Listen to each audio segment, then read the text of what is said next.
One thing I know about JJK would have to be the power system, how it's structured, how it's used, and how course technique really changes the game when it comes to how things work in JJK. If you as a user are unable to utilize it well, then it really wouldn't amount to anything. And in today's list, I'm going to rank my top 10 course techniques in JJK, and I'm going to explain the reason why I kept them in the position that I did. Now, before I go into this, please, I would like you all to know that the way I'm ranking it is going to be the most optimal use of the course technique. Now, a very good example would be, imagine if Sukuna was the one using this course technique. That's how I want you to think about it going into it. So let's say if I mention 10 shadows, imagine that it was Sukuna using 10 shadows. If I mention Boogie Woogie, imagine that Sukuna was the one using Boogie Woogies. Because we know that Sukuna is the best JJK sorcerer in the verse, so definitely his way of utilizing the skills is going to be top notch. And that's the way I want to approach this list. So if you like anything I'm about to say, you know what to do. Make sure you like, make sure you share, make sure you subscribe. I'll really appreciate that. And yeah, without any further ado, let's start the video. Number 10 on my list is going to be Boogie Woogie. Now, I know what you all are thinking. Why Boogie Woogie? Well, it's because of the simplicity that makes the technique so complex. The fact that you can switch between two random locations makes it so overpowered. And a very good example of why I feel Boogie Woogie deserves number 10 on my list is because of the fact that even Sukuna himself admitted that Boogie Woogie is a very frustrating technique. And one thing that Sukuna noted wasn't Boogie Woogie itself, it was actually the person using Boogie Woogie, which was Todo. And we know how Todo used Boogie Woogie. It's very unpredictable.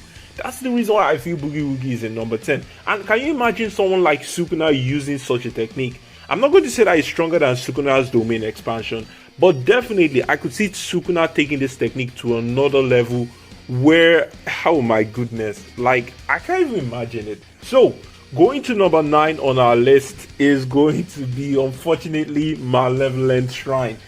I know what you all are thinking. Why would I keep Malevolent Shrine at number 9? And let me tell you the truth.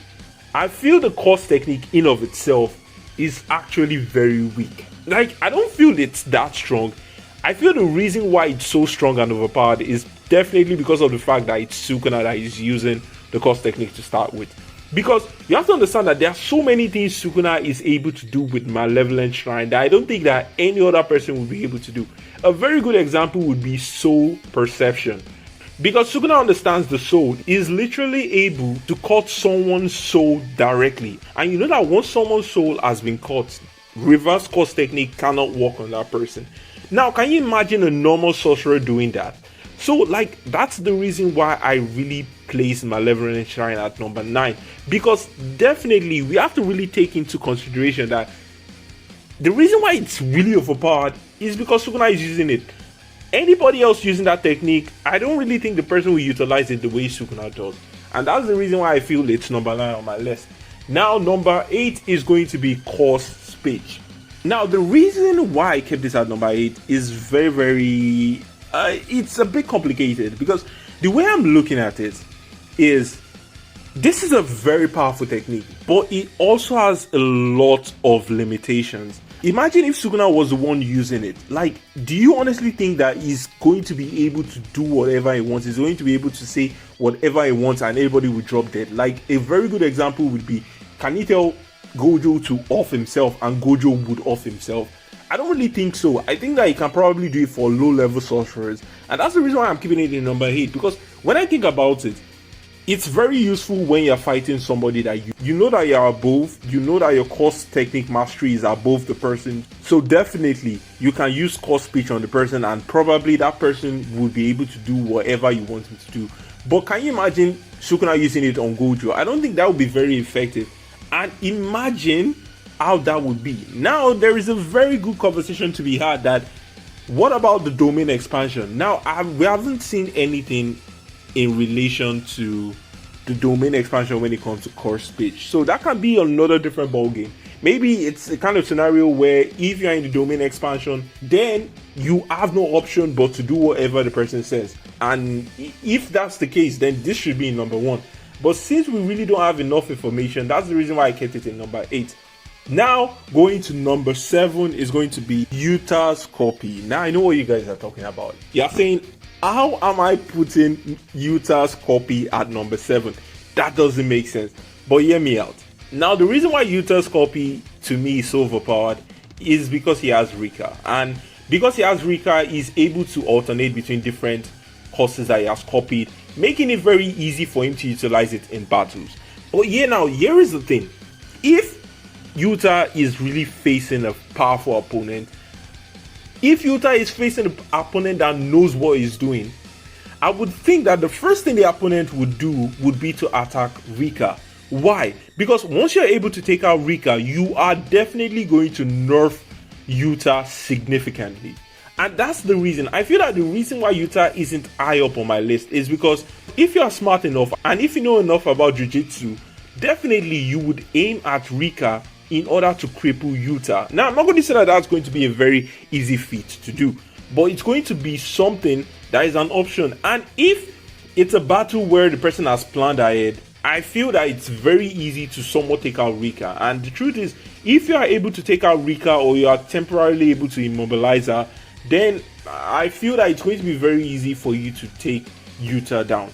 Now, I'm not trying to say that Yuta is weak or anything, but that's just what I feel. I feel that this technique is 7th on my list simply because if Rika is out of the equation, the technique significantly drops in its power, and eventually, if you are really facing somebody that knows what he's doing, the person can be able to exploit such weaknesses and defeat the person he's fighting. And that's why I feel that this deserves the number 7 position on my list. Now, going to number 6. Number 6 is going to be construction. And to me, construction might be perhaps the most overpowered technique in all of JJK. I would even put it above Limitless. And why would I do that? Because if the person is knowledgeable enough, the person can literally make a nuclear bomb and woo, you construct a nuclear bomb and that's it. Everybody's out, including yourself.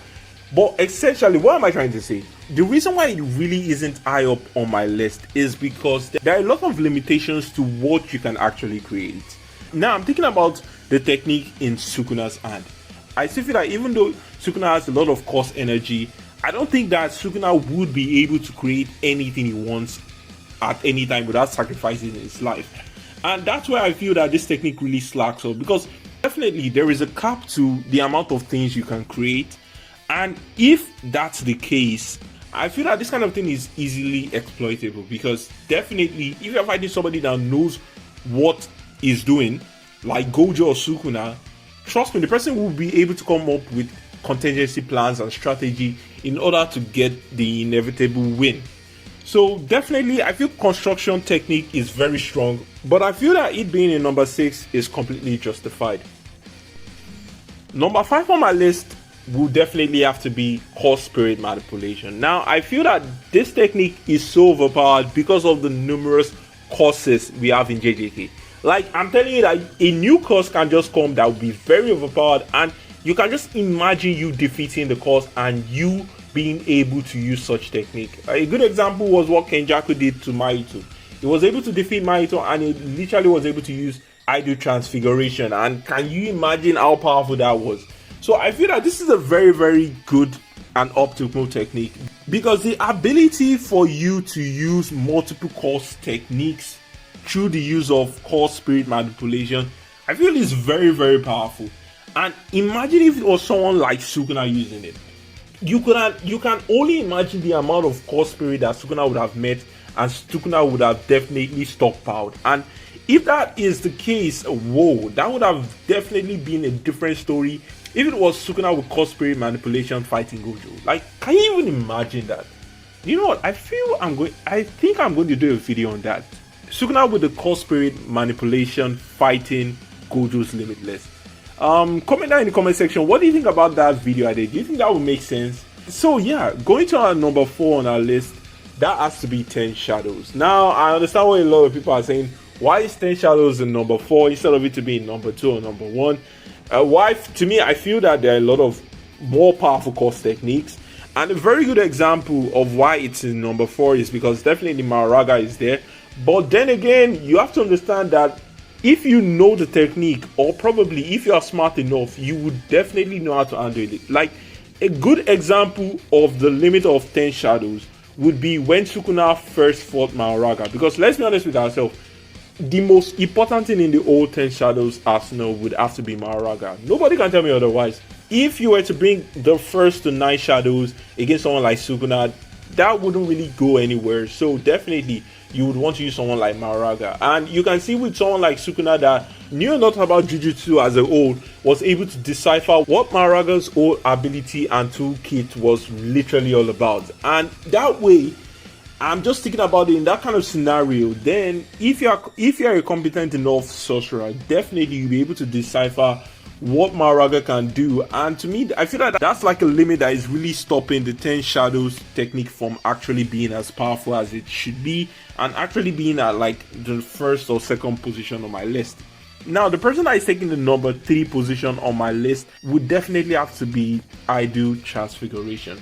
Now, this course technique is perhaps one of the most overpowered course technique in all of JJK. Let's be honest with it. Now, let me give you a good example of why I feel it's very overpowered. Because can you imagine this course technique in Sukuna's hand?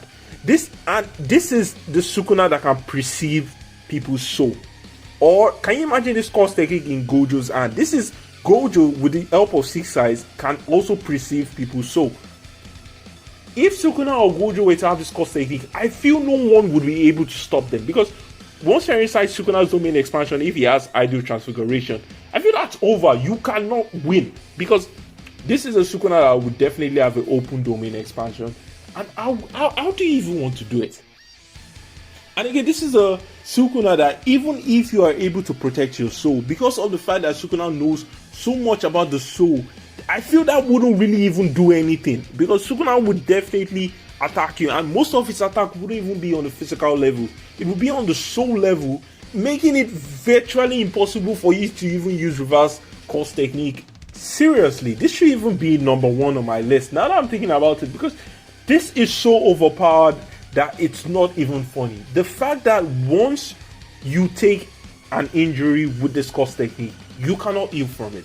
So yeah, number 3 on my list would definitely have to be Ideal Transfiguration. And number 2 on my list, and I'm very sure nobody will be surprised by this, number 2 on my list will have to be Limitless. Why Limitless? Now, I know a lot of people would have thought that Limitless would be on number 1 on my list, but I have one technique that I know is far powerful than Limitless. So why Limitless is number 2 on my list is because Limitless is literally the most overpowered technique in JJK, besides the one I'm going to mention in number 1.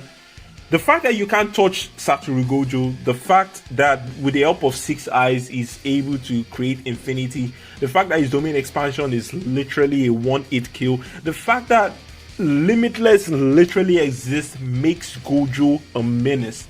Anyone that watches JJK, I really don't even know how to explain it, because the way Gojo uses Limitless is very masterful, and I'm pretty sure that if Sukuna had Limitless, definitely with the 6 eyes, I'm sure no one would have been able to defeat him. Hell, if Gojo had Limitless with the 6 eyes and Sukuna had Limitless with the 6 eyes, I'm pretty sure Sukuna would have won that battle, because nobody can tell me anything. Sukuna has more battle IQ than Gojo. That one I can honestly say. But enough of me rambling. Let's go to number 1. To me, I feel the most strongest course technique in JJK to date, from what I've seen, would definitely have to be Comedian. Yes, Comedian. That course technique. Now, Comedian course technique literally is dimension warping. This guy's course technique literally manipulates and shifts the dimension. He has full control. He's literally a god in his own domain expansion. That's essentially the way to describe what Comedian is, because he has the ability to rewrite, he has the ability to manipulate, he has the ability to remove somebody's course technique completely. So in a situation where Gojo were to be trapped in Comedian, there is a very high possibility that he could literally remove Limitless from Gojo's arsenal. That is how powerful I think Comedian is. Now, I might be very wrong, or I might be the one overscaling this course technique. So if you think I'm wrong, you can always correct me down in the comment section. I would definitely love to hear more from you. But when it comes down to it, I feel Comedian is perhaps the most strongest course technique in JJK. Like, I feel that if you do not understand the technique, you cannot win. And even if you understand the technique, it is still going to be very hard to win. And the only thing is, I don't know if you can brute force yourself out of the technique. I just feel that the technique is way too overpowered, and that's the reason why it's number 1 on my list. So guys, what do you think? So guys, what did you think about my JJK list? I'm pretty sure a lot of you might be angry. I'm pretty sure a lot of you might honestly agree with my list, and if you do, thank you very much. But I would love to hear your own opinion down in the comment section. You can drop your list, and if your list is good enough, I might even revamp this video and probably do a new video, you get, taking your list into consideration. But generally, yeah, this is everything I have for this video. If you enjoyed anything I said, you know what to do. Like I said, make sure you like, make sure you share, make sure you subscribe. I'll really appreciate that. And yeah, thank you very much for everything. Thank you for the love and support you have been showing to my channel. I really appreciate that. And I'll definitely see you guys later.